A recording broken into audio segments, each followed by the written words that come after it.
캐나다의 한 언론은 한국은 주변국들 때문에 단 하루도 지루할 날이 없다고 말하면서 캐나다는 동네에 외국인이 한 명만 여행 와도 때로는 그 자체가 지역 뉴스에 보도되는 일도 있을 정도로 아무 일이 일어나지 않은 지루한 국가이지만 한국은 캐나다의 10년치 사건이 한 달 안에 일어난다면서 한국 주변국들이 한국에 대해서 시비를 걸고 도발한다는 취지의 보도를 전한 바 있습니다.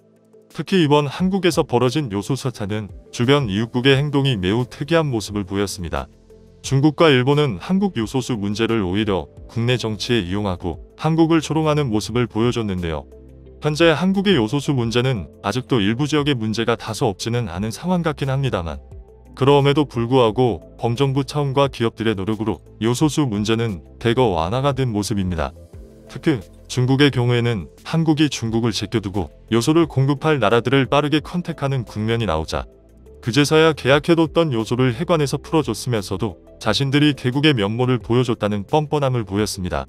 하지만 이미 중국에 대한 신뢰는 바닥을 쳤고 앞으로 특정 자원 등을 중국에 올인하는 것에 대해서 전 산업 분야에서 경계해야 한다는 것을 깨달았습니다. 애초에 97% 요소를 중국에 의지한다는 것 자체는 크게 잘못된 일이었고 계란을 한 바구니에 담지 않는다는 진부한 교훈을 다시 뼈저리게 깨닫게 된 것입니다. 한국대외연구원은 중국은 물론 일본 등 주변국에 이러한 쏠림 현상이 여전히 심하다고 지적하면서 최소한 한국가에 50% 이상 의지하는 경우는 없도록 계속 위험 관리를 해야 한다고 경고하고 있습니다. 게다가 중국은 한국을 이웃국으로 생각해서 중국이 자비를 베풀어 요소를 내어준 것처럼 하고 있지만 실제 중국 내부에서는 한국을 매우 우습게 생각한다는 다양한 정황이 실제로 등장하고 있는 상황입니다. 중국 정부는 뜬금없이 한국을 매우 훌륭한 올림픽 가족이라면서 한국을 치켜세웠습니다. 이처럼 요소수 사태와 베이징 올림픽을 통해 중국은 절대 신뢰하면 안 되는 국가로 다시 한번 분류된 것이죠. 하지만 이러한 사건을 가장 반가워하며 조롱한 것은 누구나 짐작하듯이 역시 이웃 국가라는 일본입니다. 일본은 한국의 요소수 문제가 터지자 연일 헤드라인에 한국의 망조가 들었다는 기사를 내보내는데 지체 없었습니다. 터키 산케이 같은 경우에는 한국은 일본의 수출 규제를 당해놓고 그 교훈을 되새기지 못한다고 훈계를 했고 다양한 일본 매체에서도 한국은 항상 일이 터지면 소 잃고 외양간 고치는 듯 한다고 조롱하는 모습을 보였습니다. 일본이 한국 악재를 반가워하는 것은 최근 기시다 내각이 들어서며 일본을 돋보이게 하려 하기 때문입니다. 그 대표적인 것이 최근 일본의 확진자가 거의 사라졌다는 것을 대대적으로 홍보하면서 한국을 조롱하는 것입니다. 물론 한국에는 확진자가 폭증하며 위중증 환자도 계속 신기록을 갱신하는 듯 좋지 않은 상황이긴 하죠.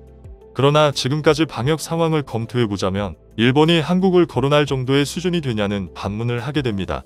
도쿄 올림픽 때 전세계적 망신을 당한 곳이 불과 3개월 전이었다는 것을 모르쇠로 일관하고 있습니다.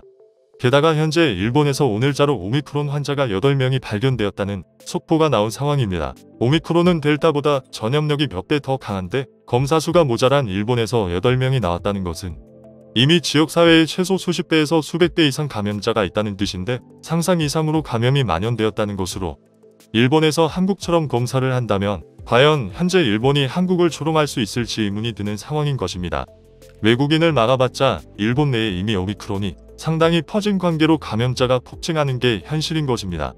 하지만 객관적 기사를 실어야 하는 일본 주요 언론조차 이제 대놓고 일본인의 특별한 유전자로 인해서 코로나 확진자가 낮아졌다는 기이한 보도를 이어갑니다.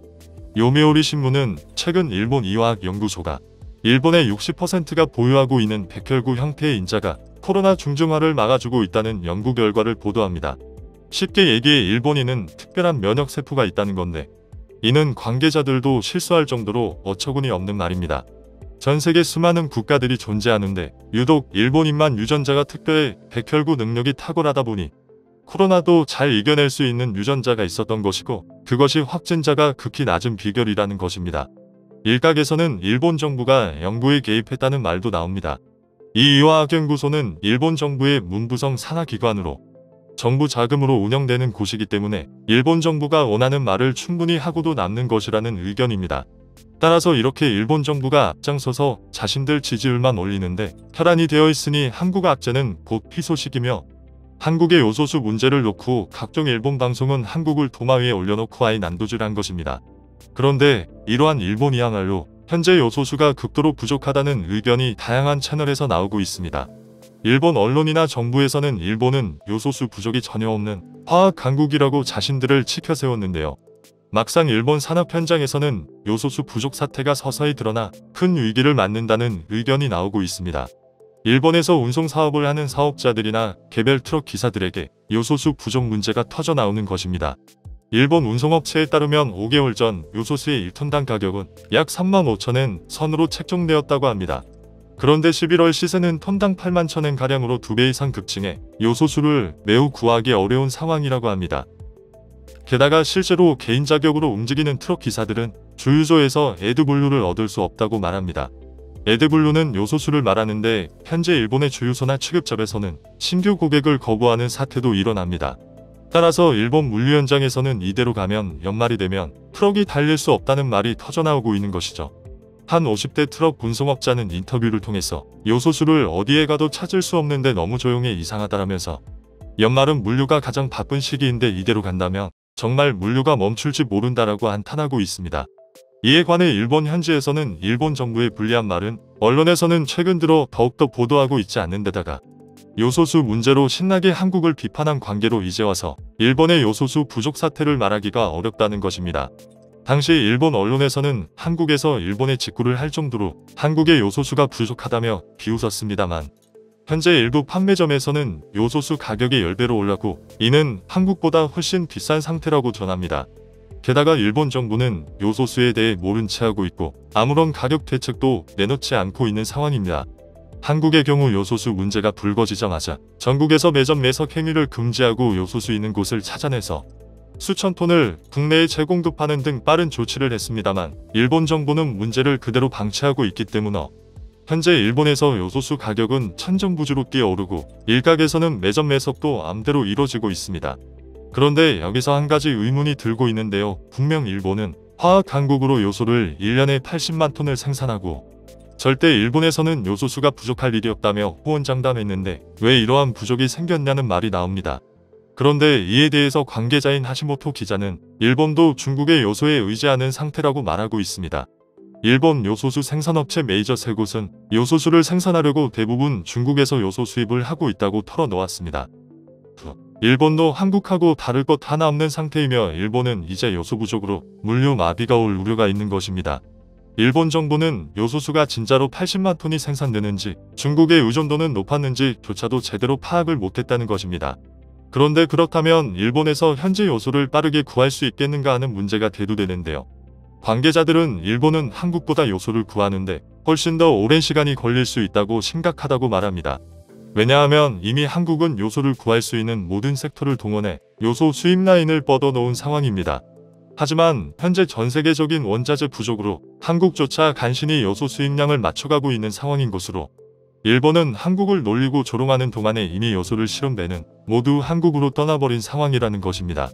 한국은 요소수 문제를 인식하자마자 빠르게 움직여 최대한 요소를 긁어 모으는데 상당히 성공한 반면에 일본은 요소를 수입하더라도 한국보다 훨씬 목돈을 쥐어야 하며 그래도 구해질 수 있을지 의문이라는 의견이 나오고 있습니다.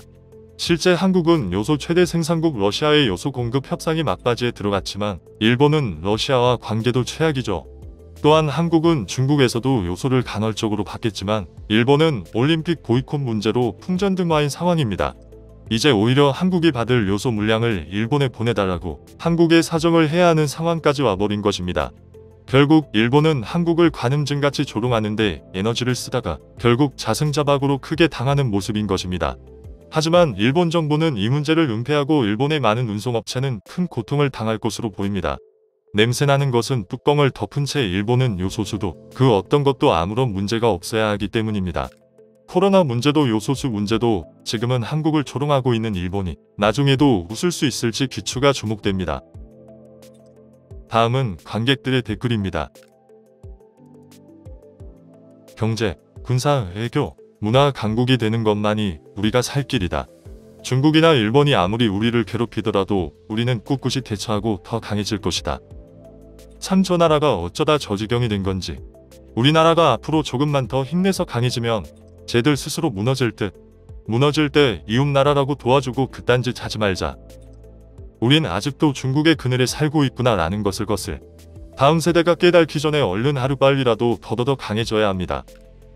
만약 정말 만에 하나 일본이 요소를 구하지 못해 우리나라에 도움을 요청하면 이런지야 거절하시길. 정말 어쩔 수 없이 도와줘야 한다면 최소 100배 이상의 가격으로 팔길 바람. 저들은 무료로 도와줘도 입싹 닦고 없던 일로 만들 테니. 하루빨리 중공 의존도가 높은 분야부터 다변화가 필요합니다. 중공은 언제든지 돌변합니다. 늘 소중한 소식 고맙습니다. 트래블튜브님의 큰 성공을 응원합니다. 거짓말 마라. 일본의 요소수 부족하지 않다. 이렇게 한국에서 소리내주자.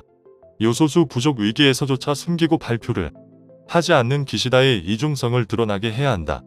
한국의 요소수 한 방울이라도 주지 말라. 수출하지 말라. 꼴 좀 보자. 우리나라가 선진국이 됐다고 하나 주변 악동국들이 틈만 나면 괴롭힘을 주고 있게. 앞으로도 국난은 계속될 것입니다만 국민 모두가 지금까지처럼 힘을 모아 타계의 후손에게 강한 나라를 물려줍시다.